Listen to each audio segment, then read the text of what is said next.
Thank you, Mr. President. My colleague from Wyoming, Dr. Barrasso, has just talked about a lot of the issues related to the Affordable Care Act, otherwise known as Obamacare. He's talked about the fact that the mandates in this legislation don't work for many Americans.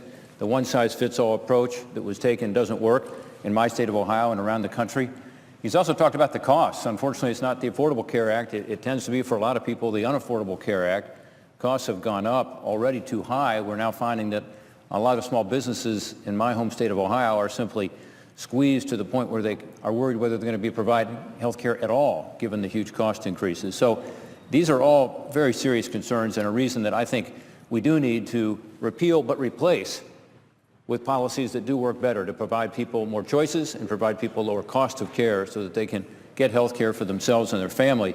I want to talk about a very specific aspect of Obamacare and its implementation that concerns me. I came to the floor a couple of days ago to talk about this because I had just learned, actually from some press reports, about some potential problems with implementation. Unfortunately, since that time, it's been confirmed through other sources that many of my concerns, unfortunately, are legitimate. The concern is very simple, that despite assurances by the administration to the contrary, they have yet to put in place a mechanism to assure that the people who are getting the subsidies under Obamacare are eligible for them. This is a major problem because we're talking about billions and billions of dollars. And it's a surprise probably to a lot of my constituents and other folks might be listening today that the administration hasn't even put in place the basic processes and mechanisms you would expect, an automated system to ensure that when people apply for these subsidies, which are substantial, up to 400% of poverty, remember, and up to $10,000 a family of four, for instance, that they may or may not be eligible, and yet they may be getting these payments. Some people may be overstating their income. Some people may be understating their income. Some folks may get a very unfortunate surprise of a big tax bill because of it. But this is unbelievable that after a few years of implementation, still there is not in place some sort of a system to assure that the right people are getting these huge amounts of taxpayer dollars. Improper payments of these subsidies may already be going, we're told, to over 1 million people who aren't eligible to receive them. Just yesterday, the Associated Press reported that the number is actually closer to 2 million people who are receiving subsidies despite apparent discrepancies between what they're submitting, the data they're giving about their income and information, and what the IRS already has. By the way, the Health and Human Services folks at CMS confirmed this report yesterday when they said, and I quote, "The typical family of four generated 21 separate pieces of information that required verification, and all were attested to under penalty of perjury. Given that we expect this subsidy program to cost about $36 billion this year alone, these improper payments would likely result in billions of wasted taxpayer dollars." So at the very least, I'm concerned that folks are going to find they have some very unpleasant and unexpected, as I said, tax bills coming up. And at the most, what we're seeing here is a lot of taxpayer dollars that aren't going to the intended purpose. It's not like we didn't anticipate this problem. This is obviously something a lot of people thought about and talked about. In fact, we knew it would be difficult to verify all these dozens of pieces of information we just heard about from CMS. That's why last year Congress acted in a bipartisan fashion to require the Department of Health and Human Services to certify that it had these controls in place to verify the eligibility of subsidy recipients. And we enshrined that requirement in law as part of what was called the Continuing Appropriations Act, better known as the Ryan-Murray Budget Agreement at the end of last year. So part of the Ryan-Murray Budget Agreement was to say that CMS, that HHS had to have in place these controls to ensure people were getting the funds that were appropriate for them. And on January 1st, as required by law, Secretary Subsidies certified to Congress, and I quote, that the American benefit exchanges, the so-called marketplaces, verify that applicants for advance payments of the premium tax credit and cost-sharing reductions are eligible for such payments and reductions consistent with the requirements of the Affordable Care Act.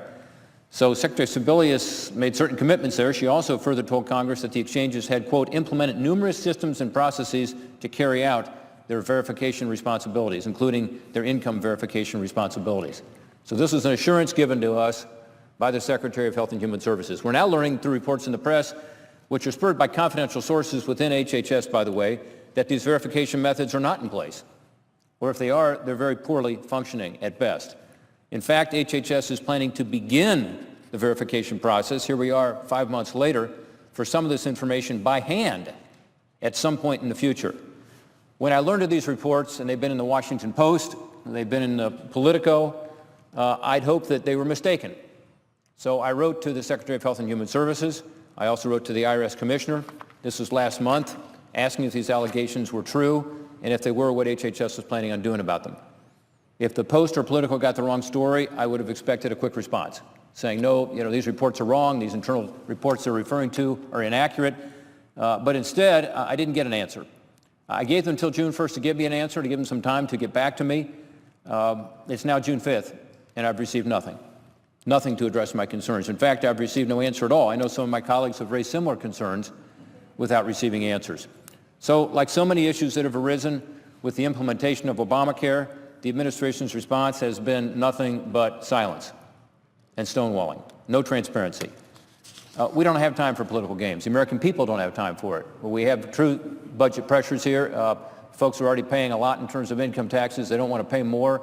They certainly don't want to know that their income taxes they're paying are going to folks who are not eligible for this $36 billion worth of benefits going out this year.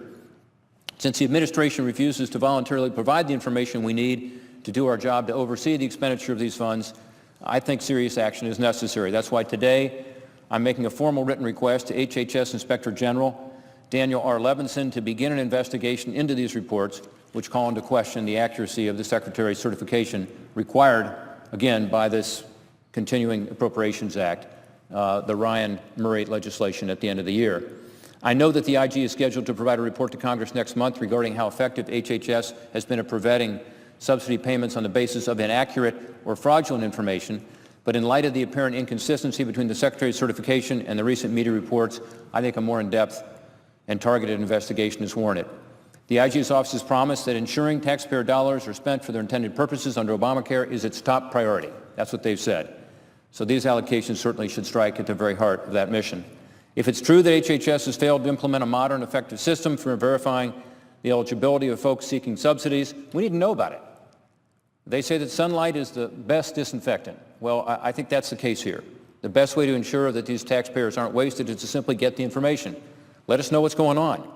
I hope the Obama administration, and after her confirmation, because I think she will be confirmed, that Secretary Burwell will show their commitment to responsible government by joining me in calling for this investigation and responding quickly and accurately to whatever shortcomings it uncovers. But if the administration does not, then it will fall to those of us in this chamber on both sides of the aisle to take action. I sincerely hope it won't come to that. I plan to support Director Burwell's nomination today because I think she's a manager, and I think it's what we need right now at the Department of Health and Human Services. And I would say this ought to be one of her top priorities as a new manager at HHS, to ensure that the number of problems we've seen with implementation of Obamacare don't continue, and that specifically we're not seeing huge amounts of taxpayer dollars being misspent, being wasted through inaccurate verification of these subsidies. With that, Mr. President, I yield the floor to my colleague from Nebraska.